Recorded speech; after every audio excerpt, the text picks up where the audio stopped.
finally got the monkey off our back with that. All right? A lot of good things we got to look at, though.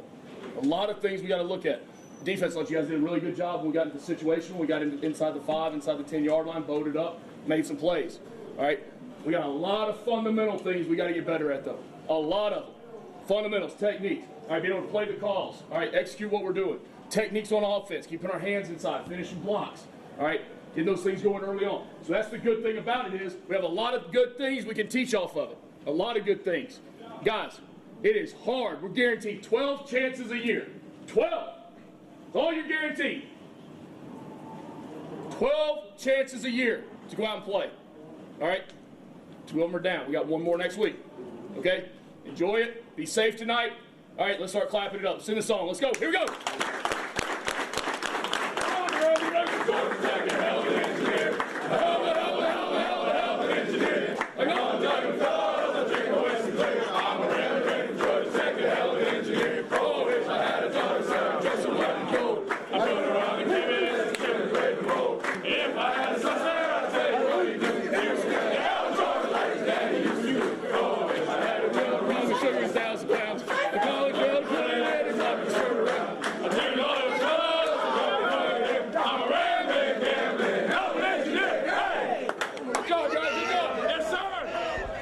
Coach Brent Key, never knew you had such a good voice. Voice of an angel there. It is. Well, I agree with you. Yeah, I figured you did. We're making a habit out of this conversation here on The Huddle. I feel like I talk to you more than my mom and dad at this point. But since you're here, let's go through the highlight because another win for you guys now starting off the season 2-0 for the first time since 2016, hosting crosstown rival Georgia State tonight here in the friendly confines of Bobby Dodd Stadium.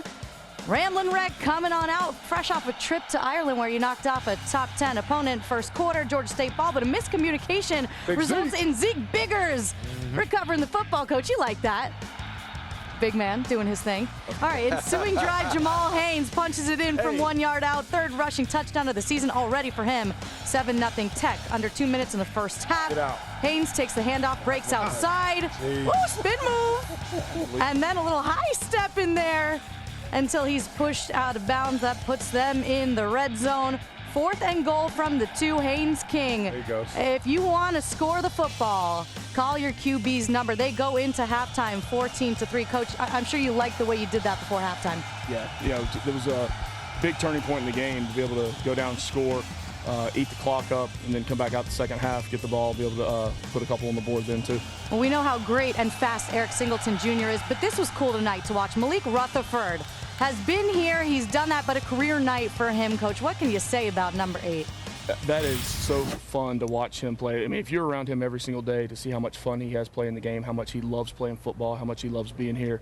He's infectious, the way his personality and how much energy he has all the time. So really, really happy for him, and he earned every bit of that.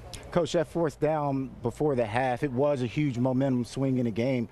How do you make that decision? Is it a feel for the game? Is it a book that you're trusting, or is it coming straight from you? No, that was a feel. I felt like, based on what last week, based on the plays we had in, based on with the play call, I felt very confident about it. And it was a risk that I don't really consider it was a huge risk, but I thought the risk versus the reward would outpay the risk of it. Is that the right thing? Outpay? Yeah. It's not the right thing. That makes sense. We got what you're putting down. Coach, there was one play in particular that I love, that Eric Singleton run where your big boys are getting out in space. And if we have it, I'd love to play it right now. But you got 2 offensive linemen screaming downfield. Here it is. Look at these boys running out in space. I mean, they're 20 yards ahead of the guy. Wow. Jeez. Do you coach that? You teach that? Are these guys just athletes or what? Well, they didn't touch anybody. They're in the way. Look at that. They got out of the way. You're right. And Eric caught up to him pretty quick there. I was just glad not to see a yellow flag on the ground. Facts. Big facts. Yeah. So, Coach, defensively, man, you guys had some really big stops. Like the guys, Georgia State had a 1st and 10. You guys stopped them pretty much inside the red zone there. How proud of you were your defense? Yeah, I thought situationally we played good situational football. We got a lot of things we have to clean up in the open field, but they bowed their backs up and bowed their necks back, I guess you'd say. I tell you, whatever. On defense, is Eford, he seems like your guy. He seems like your leader. Seems like the guy. Is he the guy in the helmet too? He is. Getting the call. So, yeah, it seems like he's another guy that the guys rally around and are infectious by his personality. They do. He's such a good kid. Plays the game the right way. Oh man, I mean, he'd be on every special team if we'd let him. That's just the type of guy he is.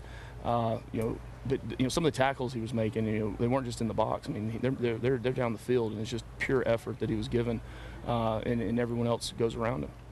Coach, is there a standard that you like to come in every game offensively? For me, it was always 0 sacks, 200-plus rushing yards. You guys accomplished that tonight. Is that something? Do you have something of that nature that you would love to see each week? You must be an O-lineman. Right? Got to have some goals somehow. Yeah, we have offensive goals. So personally, that you love 0 sacks and 200 yards rushing. But does that always mean a win? More times than not, it probably does. But winning is the most important stat for sure. Coach, how often do you guys practice the situations? Because I noticed even against Florida State, that was a 4-minute at the end of the game, but really it was a 6 minutes where you guys kept the ball, kind of suffocated them, made them use all the 3 timeouts. You saw the situational football today. How often do you practice that? Every day. Every day we spend on situational football since the first day of camp, back all the way back to spring, even into the OTAs in the summer. I mean, situational football is really big for us. It's and then there's situations within the situation, of understanding when to take risks and take chances and when not to. So, so far so good. So we'll be back at them tomorrow, though. Coach, it's obvious you're a ball coach. Okay, that's obvious. But as far as being the head coach, wearing that hat, are you feeling more comfortable over time in this thing? I tell you what, you know exactly what that means too, Coach. There's a comfort level you start to have in just the management of the game. There's times that.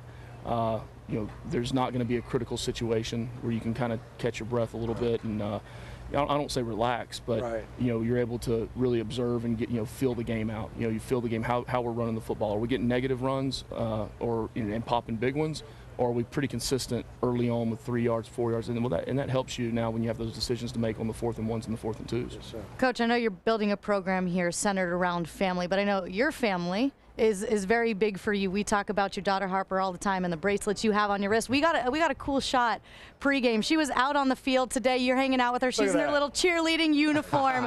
Coach, these moments, times like this before the game, what is this like? It's so special. It's special for her, and I don't. She probably doesn't even realize it right now. She gave me a new bracelet tonight. Oh, come on. Yep. UATW. That's a little saying we have for our football team. So she made this one for me today, and 1-0 with it. Come on. Coach, you keep winning. You're going to have bracelets stacked all the way up to here. It looks like you kissed somebody else that looked like your wife. Was that? It was. That was Danielle. that was Danielle. She runs the house. That's right. For sure. Well, I don't know between both of them. Right. All we know is you don't run the house. That's all we know. They tell me what to do. You're right. Coach, we appreciate your time multiple times today. Saw you in the morning. Nice finishing the night with you as well. Good luck the rest of the way. Hey, you can stay if you want, because West Durham and Tom Luganbill are going to break down the game. They were on the call tonight. Let's send it to them in the booth.